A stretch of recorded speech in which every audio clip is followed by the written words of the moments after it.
어제 이재명 대통령과 다카이치 사나에 일본 총리가 일본 나라에서 한일 정상회담을 가졌습니다. 사실 이게 보통은 이게 가장 큰 뉴스여야 맞습니다. 되는데 예. 어저께 워낙 많은 소식들이 나와가지고 이게 조금 밀렸는데 이 소식들을 기륜형 한겨레 신문 논설위원과 함께 살펴보도록 하겠습니다. 기륜 나와주셔서 고맙습니다. 네, 안녕하세요. 네, 반갑습니다. 네. 어제 정상회담 의제가 뭐 주요한 게 어떤 것들이 있었나요?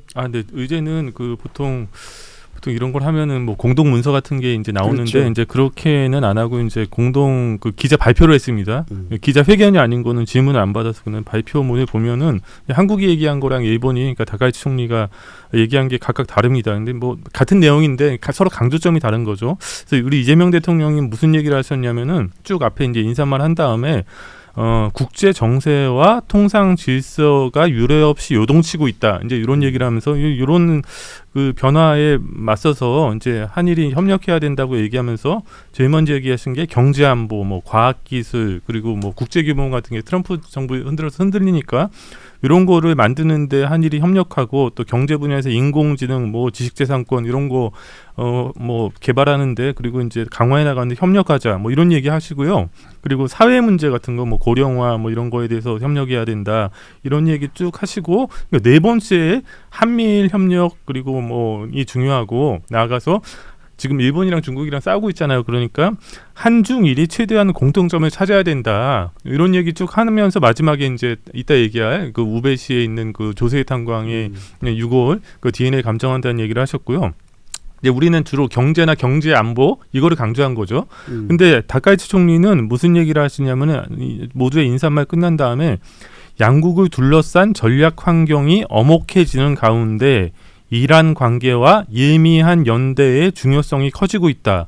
그래서 이란 관계의 전략적 중요성에 대한 뭐 인식을 한 다음에 양국이 지역의 안정에 연대하면서 또 협력을 해나가야 된다. 뭐 이런 얘기를 하는 거예요. 그러니까 여기는 조금 안보 쪽에 그러니까 지금 뭐 미국은 어쨌든 일본은 미일 동맹을 기축으로 해서 북한 그리고 중국, 러시아랑 대항하는 그런 뭐 안보관을 가지고 있으니까 그런 쪽으로 얘기를 하고 중간엔 뭐 경제 안보 같은 거 그런 얘기 쭉 하시고요.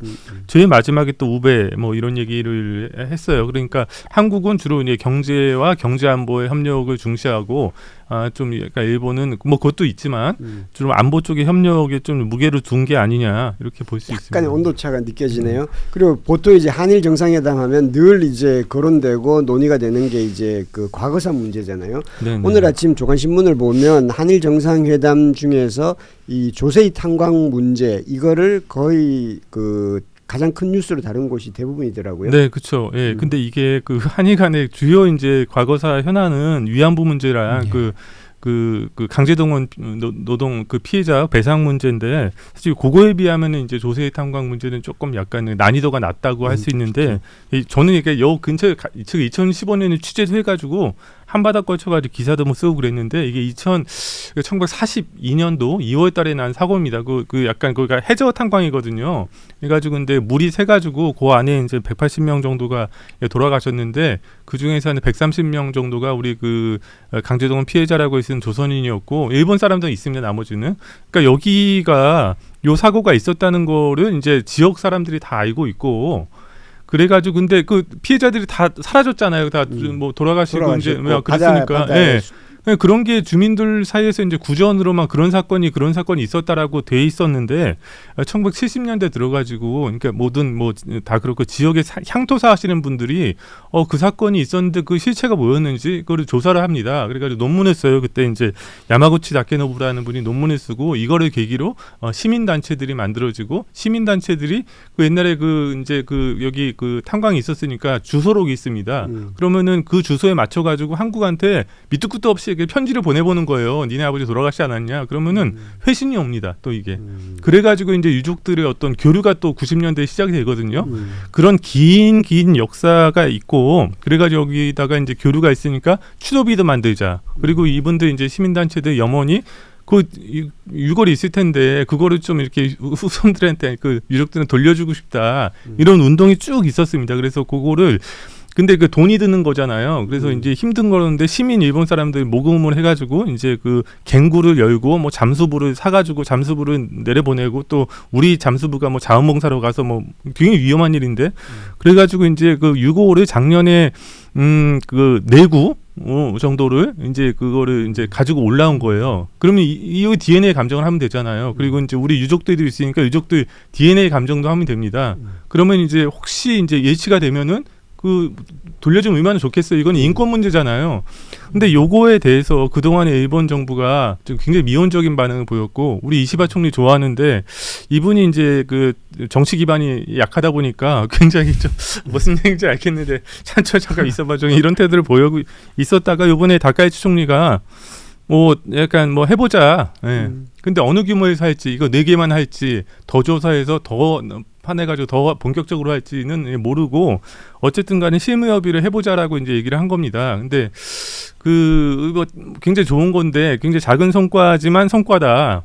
근데 이 이상으로 그럼 일본이 뭘 더 이제 할 거냐 우리가 뭐 더 넓혀서 이제 할 거로 우리는 기대를 하고 요구를 하지만 그렇게 할 것인가 다른 그 과거사 사항까지 이게 확대가 될 것인가에 대해서 저는 좀 부정적으로 생각을 합니다. 뭐 그런 건 충분히 이해가 됩니다. 근데 조세희 탄광 문제는 사실은 위안부 문제나 뭐 이런 것에 비해서 아까 전에 기준형 위원도 얘기했지만 이게 난이도가 낮아서 이거를 굳이 반대할 이유가 뭐 크게 없을 것 같아요. 네, 한일 양국 네. 다 이게 인도적인 문제고 네. 그리고 또 그렇게 하다 보면 한일이 만나서 또 협력하고 하다 보면 뭐 우호적인 측면에서도 도움이 되겠죠. 그러니까 다카이치 총리 자체도 말하자면 DNA 감정 해보자. 그러니까 그런 현안의 한정에서 또 이야기를 했잖아요. 그러니까 이재명 대통령 입장에서는 그런 길을 또 열어주는 것이기도 하고요. 그러니까 이재명 대통령이 발표하는 것과 말씀하셨던 것처럼 다카이치 총리가 이야기하는 것이 서로가 해석이 약간 달라도 별 문제가 없는 그렇죠. 사안을 가지고 접근을 하는 위안부 것을 문제하고는 사안이 아주 다른 거니까. 예, 그래서 매우 실효적으로 접근한 거 아니냐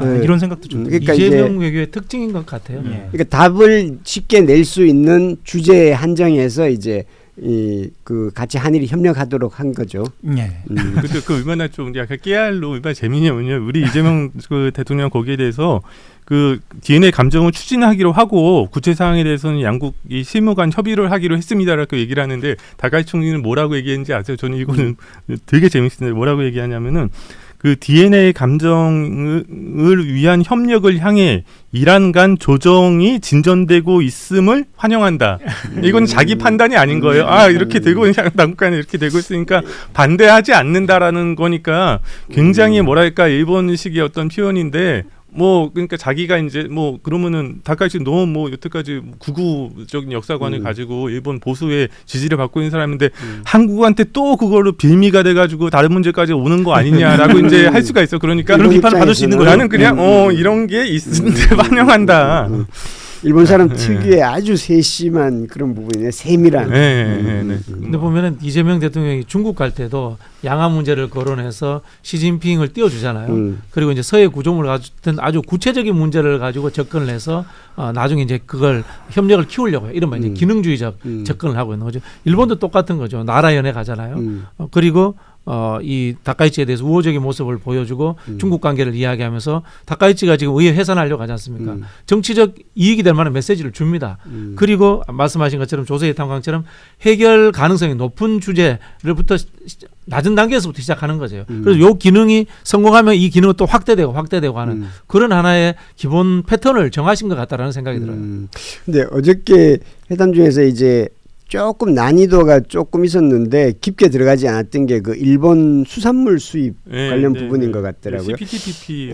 일본 수산물 수입과 CPTPP 가입 문제 이걸 일본은 이제 연계를 하려고 하는 연동이 거고. 돼 있죠. 이게 그래서 이 부분을 근데 깊게 들어가지는 않았던 것 같더라고요. 아마 그 얘기는 하신 것 같은데 그거가 이제 그 공동 발표문에서는 이제 나오진 않았고 그거를 이제 어떻게 알 수 있냐면은 그 전날에 NHK랑 이제 이재명 대통령이 그 인터뷰를 합니다. 근데 일본 기자가 물어봐요. 일본한테는 이 수산물 또 이제 우리가 이제 수입 규제를 하고 있잖아요. 이제 그게 좀 중요한 문제고 이거를 뭐 열어줘야 되지 않냐 그러니까 이게 또 CPTPP는 저 오바마 정부 때 이제 미일이 협력해서 만든 건데 그 트럼프 때 빠져버리고 그래서 일본이 대장이거든요. 근데 일본의 협력이 없으면 가입이 안 되는데 지금 뭐 자유무역이 점점 위축되고 있고 망하게 가는 상황에서 이게 굉장히 중요한 틀이다. 우리도 들어가는 게 우리 국익인데 그럼 일본이 이제 수산물 수입을 그 우리가 열어줘야지 이제 들어갈 수 있는 거잖아요. 들어가는 건 국익인데 수산물은 우리 그 국민 여론이 좀 굉장히 반대하고 있고 그러니까 이재명 대통령이 굉장히 겸연쩍은 듯한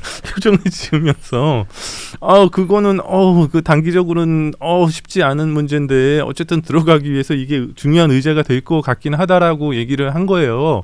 그러니까 아마 그 요번에 이제 뭐 CPTPP를 늘린다는 거는 일본도 이제 얘기를 하고 있는 거고 아마 그 상당히 깊은 수준에서 이제 얘기가 됐을 텐데 우리 대통령이 이거는 풀어주긴 해야 되는데 좀 이게 단기적으로는 쉽지 않으니까 좀 여론을 봐가면서 서서히 접근하겠다는 정도로 분명히 말씀하셨을 거고 일본도 거기에 아마 양해를 했을 겁니다. 그런데 일본도 이제 한국이 들어오는 게 어쨌든 자유무역 체제에서 굉장히 굉장히 그 높은 수준의 어떤 그 FTA니까요. 그러니까 넓히는 게 서로 좋죠. 또 이제 한국은 CPTPP를 들어가고 싶은데 일본은 그 권한은 일본이 갖고 있고 그리고 일본은 CPTPP 들어오는 것은 우리가 그러니까 좋은데 예. 수산물 그걸 계기로 수산물 수입을 허용해라 라는 그렇죠. 거고 수산물 수입을 허용하려고 하면 우리 국민 여론이라든지 국민 불안 이런 것 때문에 굉장히 간단치 않겠죠.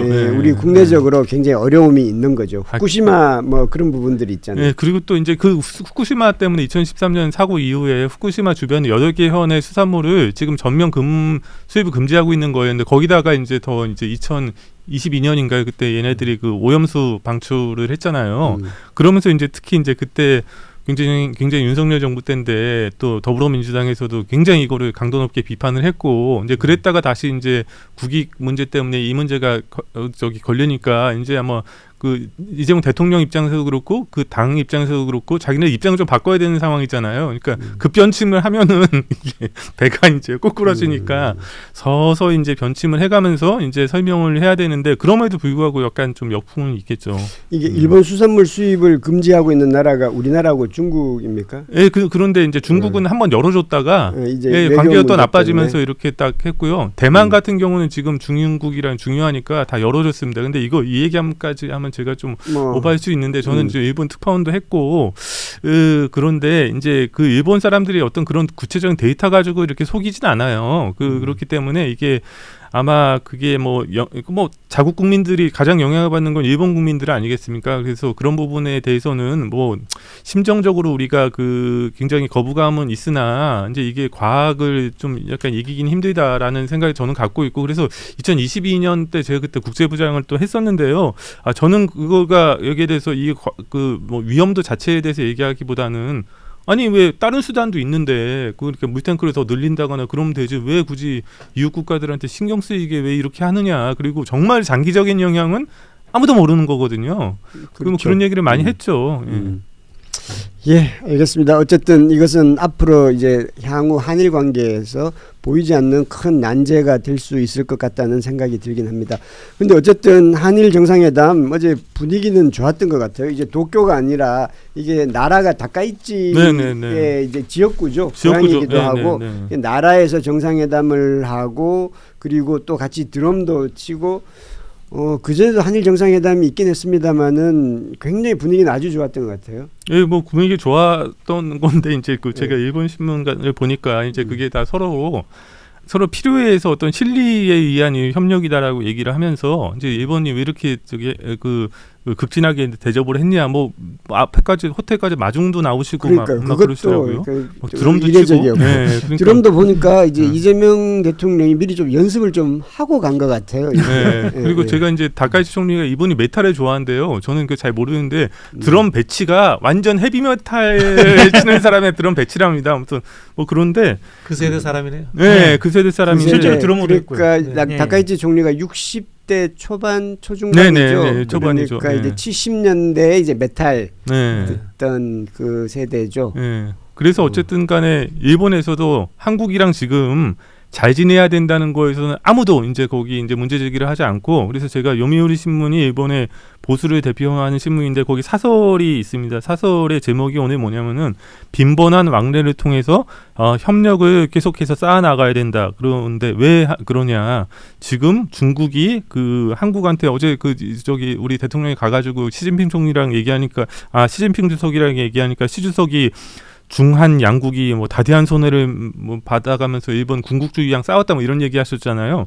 그러니까 그 지금 중국이 일본을 고립시키려고 하고 있고 이번에 이제 그 이제 경제적 위협으로 이제 그 수출 그러니까 그 히토리 같은 거 수입 규제를 받은 거에 대해서도 그런 조처가 있었는데 일본이 한국이나 동남아시아 국가들이랑 협력을 해가면서 중국에 의존하지 않고 이런 중요 광물을 확보할 수 있는 길을 만들어야 된다. 뭐 이런 얘기를 이제 자기네들도 하는 거예요. 지금 일본어를 보시면서 한국어로 바로 말씀하시는 네, 거죠? 그렇죠. 네, 네, 네. 아, 감사합니다.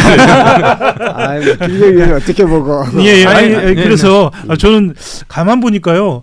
좀 쭉 읽고 계신데 네. 세월호 글씨예요. 네, 그렇죠. 요미우리 신문 원문이네요. 네, 그렇죠. 아무튼 그래서 굉장히 일본에서는 굉장히 거기에 대해서 이제 이론을 제기하는 사람이 없고 어떻게 보면 우리도 마찬가지잖아요. 근데 뭐 미국이 저렇게 후퇴하고 있는 입장에서 어쨌든 간에 가치를 공유하는 나라니까 아무리 싫어도 우리가 뭐 민주주의 국가고 서로 이제 사실 한국 사람이 뭐 술 한잔 하면서 속내를 털어놓기에는 제일 그냥 편한 나라는 사실 중국도 아니고 좀 뭐 미국도 아닙니다. 그래서 일본이에요. 중국 사람들은 뭐 굉장히 문화적으로는 가깝지만 이게 체제가 다르면 그 얘기가 잘 안 되거든요. 그런 의미에서는 서로 협력의 필요성이 뭐 있는 상황이죠. 그렇기 때문에 뭐 다카이치 총리도 저는 사실 좀 다카이치 총리가 조세이 탐광도 안 받을 수도 있다고 생각했거든요. 그분이 평소에 해왔던 말이나 그 진짜 그 얘기 다소기하면 한국 사람들 암 걸려 죽습니다.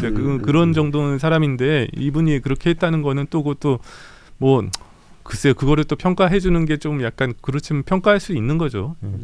한국의 극우 레거시 언론이나 보수 정치가 배워야 되겠네요. 국익 우선의 현실주의, 일본 보수에 매우 효율성을 강조하고 있는 것 같아요. 그렇죠. 다카이치 총리가 굉장히 극우적인 특히 이 총리가 될 때까지 굉장히 극우적인 발언과 그런 걸 많이 했는데도 막상 이렇게 총리가 되어서는 이렇게 한일 관계 협력이라든지 이런 부분에서 우리 그거하고는 차이가 많은 것 같습니다.